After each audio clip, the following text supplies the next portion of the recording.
Willow was pregnant. And yet, right as I received her prenatal checkup report, she also sent me a lewd photo taken in bed. She said, "I slept with your best bro, and I'm carrying his child." Honestly, it felt amazing. I was speechless. Before I could even process what I was reading, a stream of comments popped up like a live chat. "That's a lie. She didn't sleep with him. The baby's yours. She just wanted to make you jealous. What's wrong with that?" "Exactly. You're always working, ignoring Willow all the time. She just wants your attention. She needs you to put work aside and spend more time with her. What's wrong with that? All she wants is a reaction from you. Say something like, 'Even if the baby's not mine, I'll still raise it if it's yours.' That's all she wants, unconditional love." I wasn't interested in figuring out whether it was true or not. Instead, I opened a browser and searched, abortion pills. Chapter 1. The comment section that had been urging me to stay calm went into meltdown. "The baby's innocent. This is way too harsh. Man, come on. She only did this because she loves you. What's the big deal in apologizing? Poor Willow. How'd she end up with a male lead who acts more like a toxic ex? I'll say it again, she loves him. She'd never really sleep with anyone else." I ignored them and put my phone back in my pocket. Willow just happened to walk up and stop in front of me. She asked, "Why are you here at the hospital?" I pinched the bridge of my nose and said, "Didn't sleep well. Headache." The photo and the message she sent had left me sitting on the couch all night like a statue. I called her countless times. She never answered. According to the chat, Willow had also stayed up all night. She sipped red wine gracefully while listening to my ringtone again and again, waiting for it to ring, then letting it auto-decline. She was enjoying the fact that I was frantic, worried, hurting over her, as if that was the only way I could prove I cared. Hearing my excuse, Willow's lips curled into a smug little smile, like she was handing me a reward. She said, "Fine, I promise I won't spend the night out anymore." I didn't respond, just rubbed my temples. I was about to walk away when I noticed she was staring straight at me, like she was waiting for something. "Hug her." The comments screamed. "Tell her you were jealous. Tell her it hurt to see her in another man's arms. Say you'll raise the baby, even if it's not yours." Look at her eyes. They're practically sparkling. She's just waiting for you to say it. I took a deep breath, pretended not to see any of it, and kept walking. Suddenly, Willow tugged at my sleeve and pouted. "George, don't you have anything to say to me?" I stared at her. "What do you want me to say?" She got angry. "Are you made of stone? Sometimes I just want to crack your chest open and see what's in there. Now's the time, bro." The comments chimed in again. "Tell her it's all her in your heart." That might actually work. With no expression, I pulled out my phone, opened the chat history, and held it up to her face. "I should be asking you, Willow, what exactly are you trying to do?" She froze for a second, then scoffed and said, "It was just a punishment for losing a game of truth or dare. But hey, here's the good news. I actually am pregnant." I cut her off. "Did it ever occur to you how I feel?"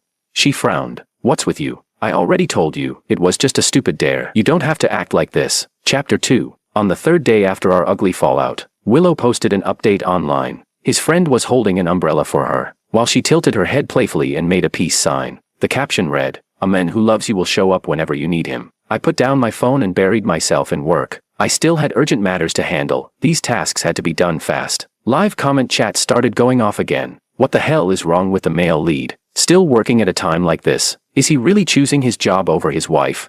She loves him so much, and he's so indifferent. He really doesn't deserve her. Honestly, all the male lead has to do is admit he was wrong, then it's over. What's so bad about a happy little family of 3? Is it really that hard to admit you're just jealous? I nodded calmly. Sure. Suddenly becoming a dad out of nowhere is kinda hard to process. Just then, Willow's best friend suddenly called me. Her voice was frantic. "George, come quick. Something happened to Willow."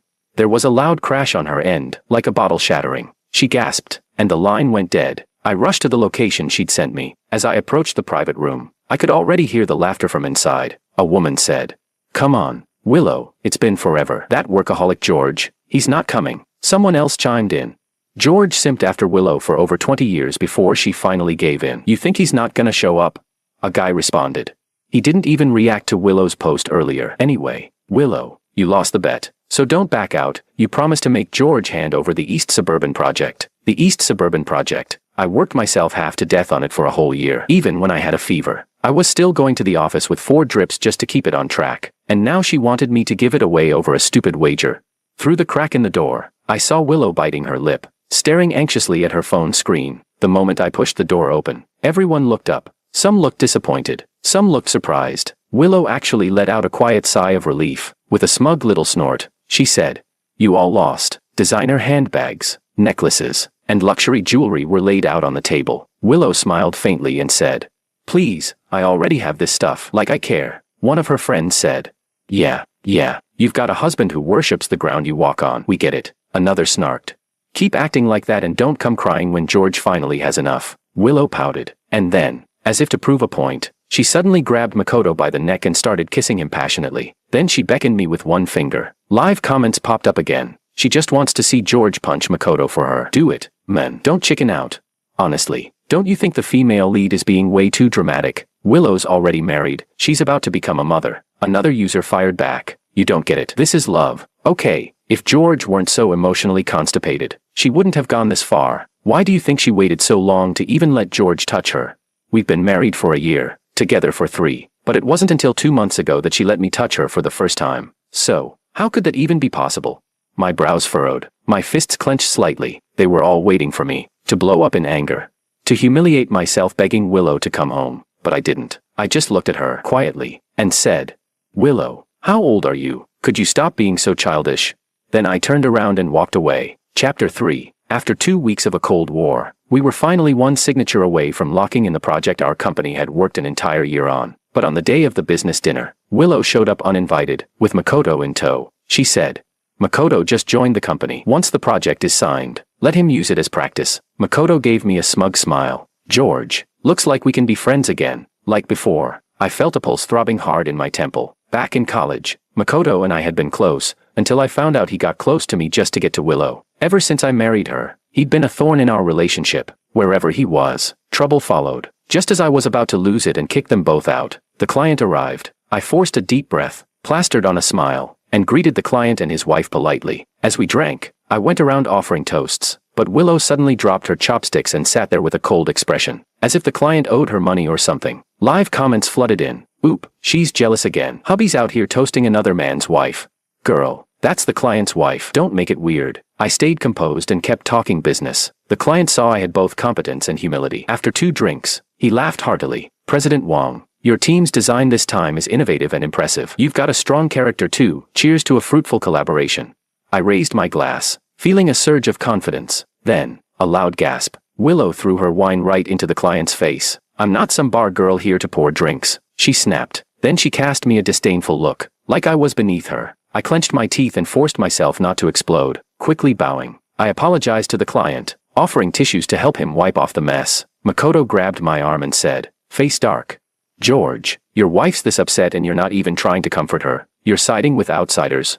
The client stood up, face cold. President Wong, I think we'll be withdrawing from this partnership. In that moment, it felt like I'd been thrown into an ice pit. A whole year of effort, gone. I collapsed into my chair. Makoto kept piling it on. Good riddance. Just because you've got money doesn't mean you can treat people like dirt. Honestly, George, you were out of line. Your wife was upset, and you went and apologized to someone else. If it were my wife, I'd always take her side, no matter what. He turned to Willow. Don't be mad. Willow, I said it for you. Burning with rage, I stood up and slapped Makoto across the face. Get out.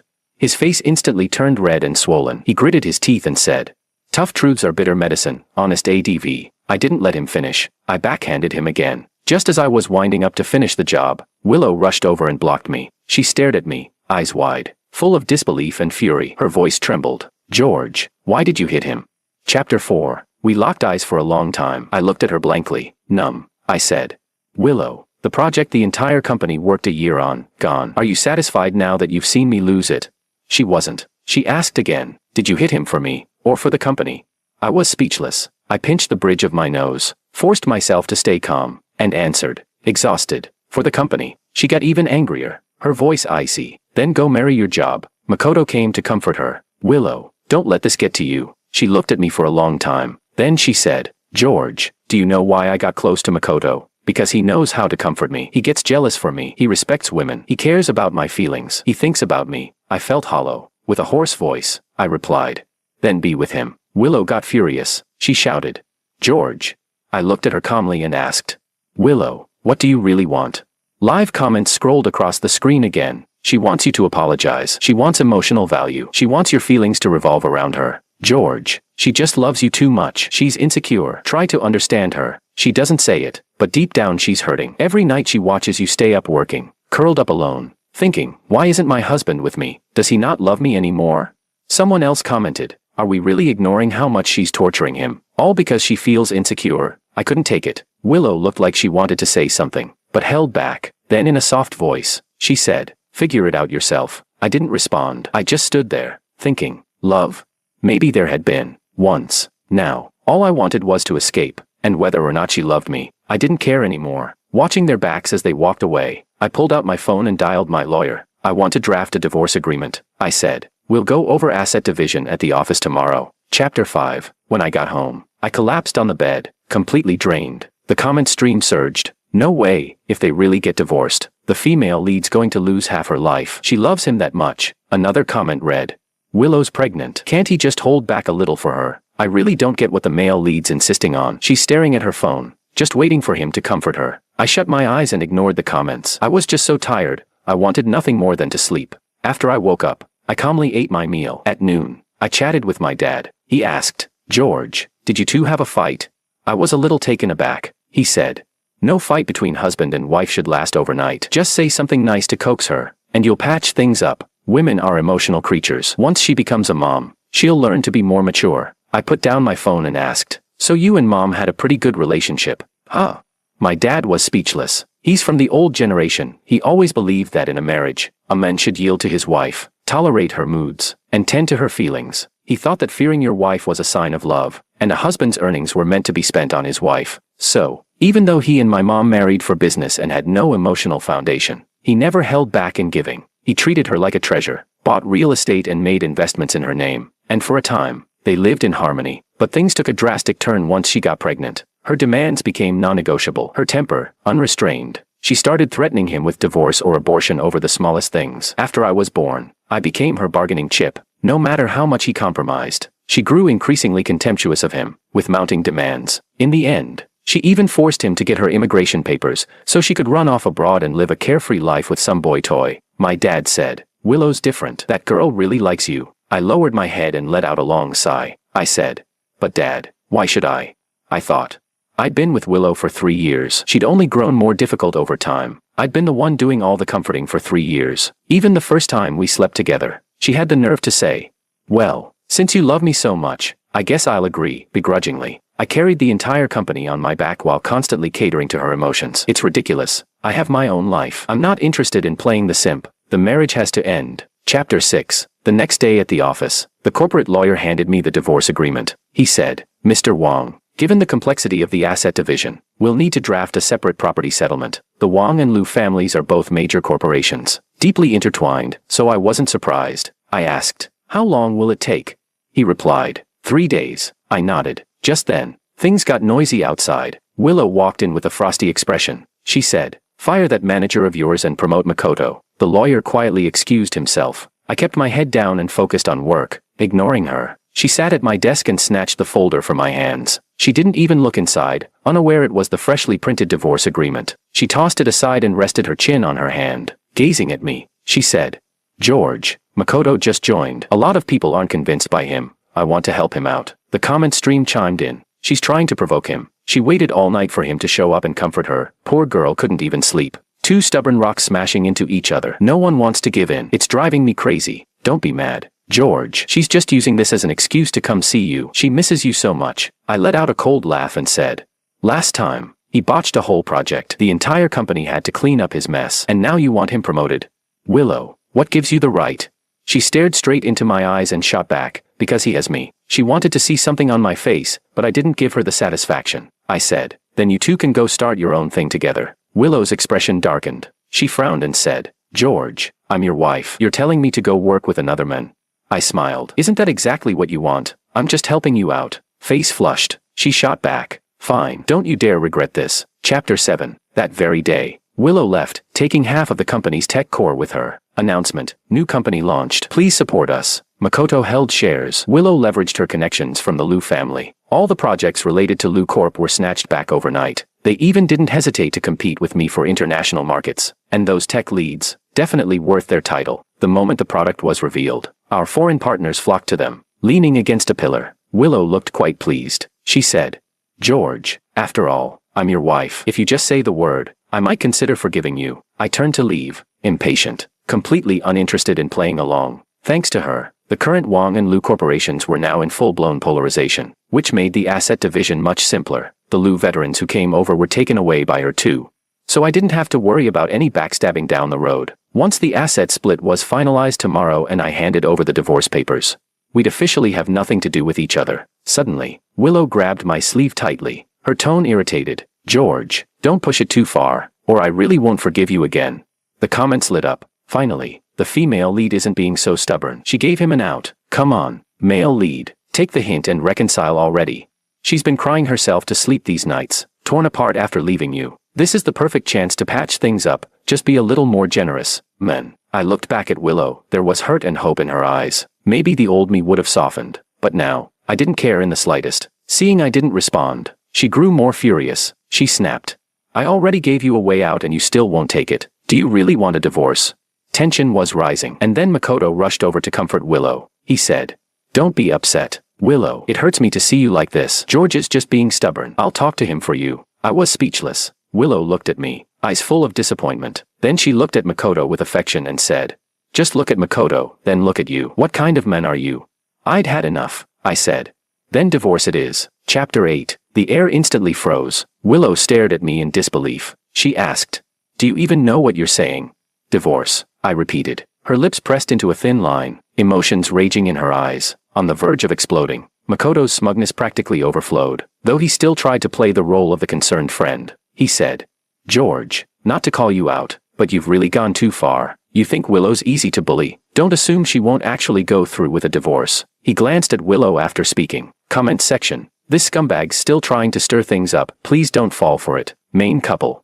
Willow bit her lip but held back her temper. After a moment of silence, her tone softened. She said, "George, I won't argue with you anymore. Just admit you were wrong, and I'll forgive you." The comments exploded again. No need for a divorce. She practically admitted defeat. Close enough. Let's call it even. She's already backing down. What more does the male lead want? Ugh, I want sweet moments, not this mess. I was sick of the comments, and sick of Willow. I took 2 steps back, ready to leave. Willow burst out, "George, you better not come crawling back to me." Then she grabbed Makoto and kissed him. After going home, I called a moving company. All my belongings were transferred to my private residence overnight. When morning came, I went straight to the office to find the corporate lawyer. Once I got what I needed, I headed straight for Willow. Chapter 9. Willow was venting to her friends, who were busy comforting her. One of her girlfriends said, "Willow, seriously, with your looks and status, why worry? 3-legged frogs are rare, but 2-legged men are everywhere. You've got guys lining up to chase you. Why cry over a guy as emotionally clueless as George?"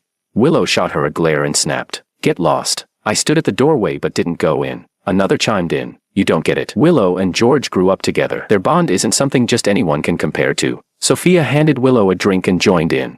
"Willow, don't stress. George has been following you around like a lost puppy since grade school. He's been head over heels for you forever. There's no way he'll really divorce you. Besides, remember when his Wang family had that financial crisis? It was your Liu family that saved them. He wouldn't dare." I'd known since childhood that I was going to marry Willow. Back then, she was proud, but not unreasonable, and had zero patience for cheesy self-help quotes. She even stepped up during my family's worst moment. She once told me, "George, no matter what happens, I'll be right by your side." But then she made these friends, got close with Makoto, and everything changed. She became temperamental. We fought all the time. I bit my tongue for 3 years, for her, and for the Liu family. But the woman standing in front of me now, she wasn't the one I once knew. I should have woken up long ago. Sophia continued. "Just based on that alone, George should spend his whole life paying you back. If he doesn't, people ought to call him spineless." Willow's expression softened a little, clearly thinking I wouldn't dare divorce her. I pushed the door open, and all eyes turned toward me. One friend exclaimed, "See, there he is. You didn't come home all night." George was probably worried sick. Willow's lips curved ever so slightly, though she kept up a cold front. She asked, "What are you doing here?"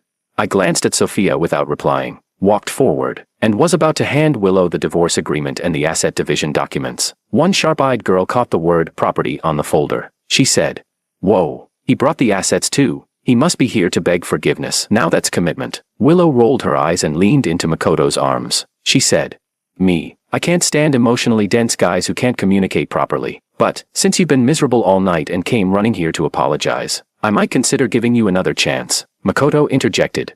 "Willow, if you forgive him too easily, he'll just walk all over you again. Let me give him a piece of my mind." Willow's pleased face collapsed instantly. In a fit of spite, she said, "George, come apologize to Makoto, settle our tab, and I'll go home with you." The comment section was more anxious than I was. "Girl, Stop, he's clearly made up his mind about the divorce. She's really digging her own grave this time. I'm not rooting for her anymore. I sneered, slapped the divorce papers down in front of her, and said, "Sign it." Chapter 10. The bold words divorce agreement stared her in the face. The smile that had been forming froze on her lips, and her face darkened instantly. After a long pause, she looked up at me, eyes wide with panic and disbelief. She said, "George, come on, there's a limit to jealousy. Just tear that up and let's pretend none of this happened. Okay."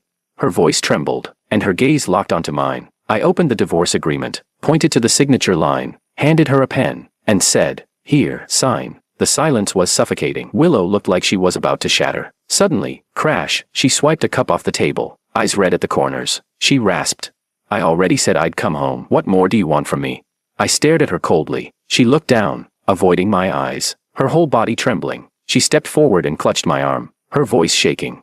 "Okay. I get it. Let's go home." I shook her off and said, "Willow, we don't have a home anymore." Her hand jerked back, eyes brimming with tears. I bent down, picked up the divorce papers, then pressed the pen into her hand. She tried to pull away, eyes wet. "I'm not signing," she whispered.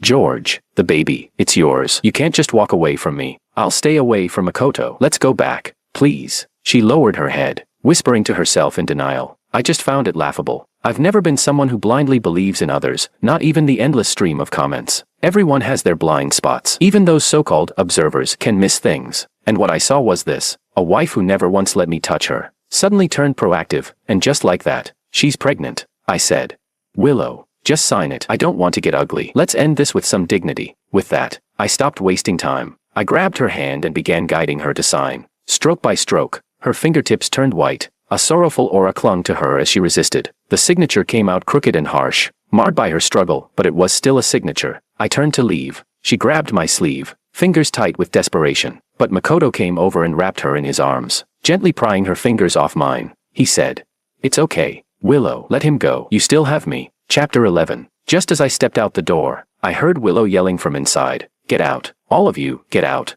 Crash, bang. She was throwing things, shouting, "George, don't you dare regret this." A second later, a woman's scream rang out, "Willow, what's happening to you?" The comments poured in. "What's going on? Why is she bleeding? That's not right. Is it because she got too emotional?" I didn't look back. Once home, I called my assistant to go over the work schedule for the next few days. After a full day of work, I was completely exhausted. Just as I got home, Willow started calling. I didn't pick up. She kept calling. I muted my phone, showered, and went to sleep. The next morning, my phone was blown up, over 100 missed calls, countless messages. "George, come to the hospital. I'm in so much pain. Please. I'm all alone here. I'm scared to death. I can't take it anymore. George, where are you?" I glanced at the screen, then tossed the phone aside. My assistant had booked me a noon flight. I had no time to waste on her. Over the weekend, I was having lunch with Sophia when my assistant called. Apparently, Willow had gone online and accused me publicly in a desperate attempt to make me see her. I said, "Just do your jobs. Treat her like she's not even there." But the internet exploded with hate. One comment read, "He climbed to the top on a woman's back. Now that he's rich and powerful, he dumps his pregnant wife for a mistress. Men like this make me sick." Another said, "Ungrateful scumbag. I'll start the boycott. No more Wong Corp for me. Who would trust a product from someone like him? Count me in on boycotting Wong." I shut the webpage and closed my eyes to rest. But calls from the company's senior execs kept coming in. Clients were backing out, projects blocked, company image tanking, stock price plunging. The corporate lawyer called. He said, "Mr. Wong, the public backlash is spiraling out of control. Should we intervene?"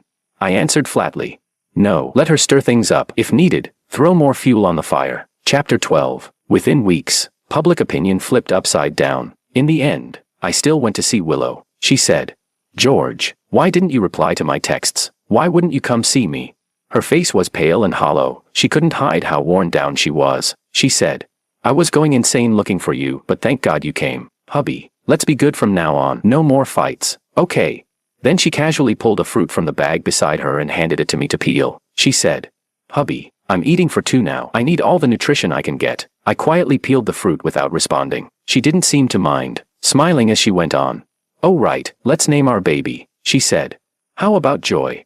It means happiness. The three of us, living happily ever after as a family." She clung to my arm, eyes sparkling. "George, I'm so happy right now." I frowned slightly. From start to finish, I stayed cold, never even sparing her a glance. Yet she was lost in her own world, unable to tell dream from reality. The doctor came in and asked to speak to me outside, reminding me of the necessary precautions. Just as I finished talking to the doctor, I ran into Makoto. He smirked. "You can't win against me. Give it up." I said nothing. He went on.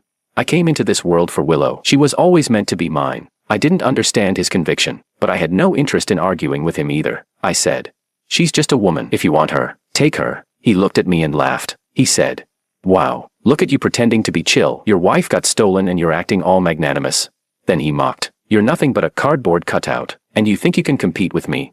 I didn't respond. Willow came out. Her face was ice cold, but her eyes were filled with pain. When she saw Makoto, her tone dropped to glacial. She said, "Get out." Makoto opened his mouth to speak, but before he could, Willow snapped, "Get lost. If you show your face in front of us again, I'll make sure you disappear for good." Makoto shot me one last hateful glare, then turned and left. Willow walked up to me silently and hugged me tight. She was trembling. After a long while, she let go and wiped her tears. I sighed. "Willow, the babies." She cut me off. "Hubby, I can't even eat your cooking here. Once I'm better, I want to eat your food every day for the rest of my life." "Okay." She wanted to pretend everything could go back to the way it was, but I shattered that illusion. I said, "Willow, whether it was my child or not, the baby's gone. We can't go back." Chapter 13. Plop, a tear hit the floor. Willow forced a smile and said lightly, "It's okay. I can still have another baby in the future. It's fine." I looked at her and said again, "Willow, there is no future. Once you recover, we're getting a divorce." She froze, looked up at me, her eyes bloodshot. She said, "No, I won't divorce you." I turned away and replied, "It's not up to you." She said, "George, we've known each other since we were kids. You've liked me for so many years, you wouldn't really leave me. You're just mad right now, aren't you?"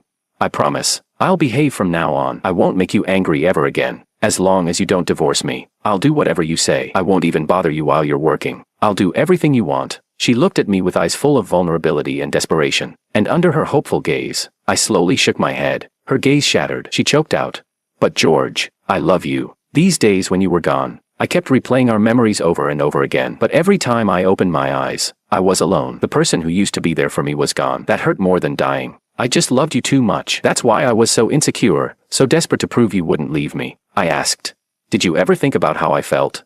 She wiped her tears and whispered, "I'm sorry," I replied. "If you're really sorry, then be there on time for the divorce." Chapter 14. On the day we finalized the divorce, Willow showed up in a school uniform, trying to delay things by reminiscing about our school days and the sweet memories of our youth. But no matter how much she pretended, she wasn't that teenage girl anymore. Impatient, I said, "Can you wrap it up? I'm in a hurry." That single sentence stunned her. She went silent for a while, then her eyes turned red. She asked, "George, is there really no going back?"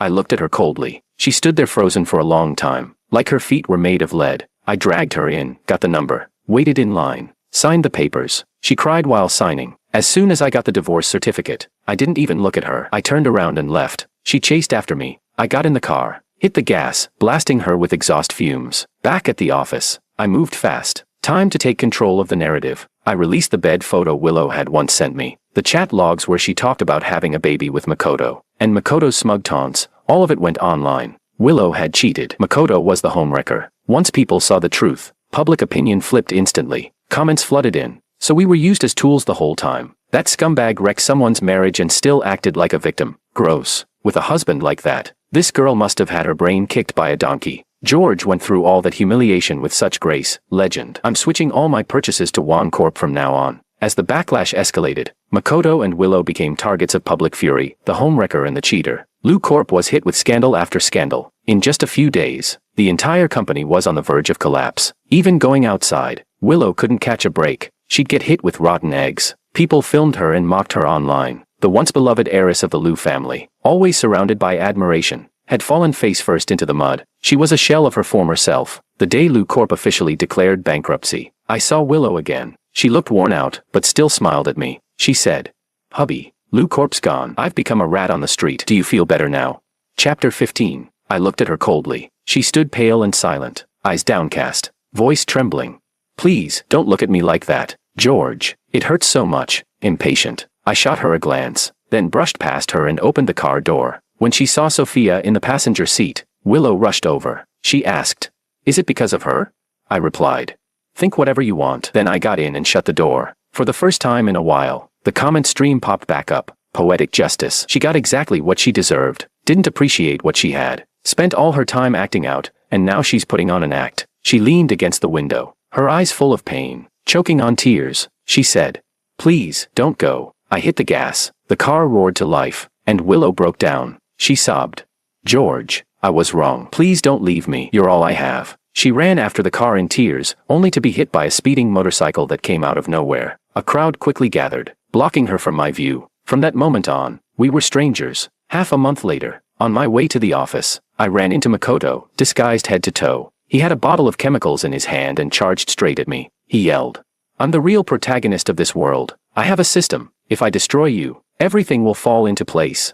Just as the unknown liquid came flying toward me, a shadow leapt into its path. The entire bottle splashed onto Willow, her legs still limping from before. She winced slightly, but as if numb to the pain, she whispered, "Good thing I made it in time. Thank God you're okay." I immediately called the police and an ambulance. My heart was in turmoil, flooded with emotions I couldn't untangle. As she collapsed, she softly said, "George, whether you believe me or not, I loved you." Pinned to the ground by security, Makoto raged, "Willow, you crazy woman, you were supposed to love me. I came into this world for you. If I can't conquer you, I'll die." Willow, I'm the main character. Willow was taken to the hospital. Makoto was taken to jail, and me. I sat at the helm of a publicly listed company, commanding a fortune worth billions. Luxury cars and villas in my name, countless. I lived free, unbound. My father finally divorced my mother. With our wealth secured, we traveled the world, everywhere, anytime. The sun was shining. I smiled at the horizon. The final comment on screen lingered. As expected, a man who lives for himself is the most unstoppable of all.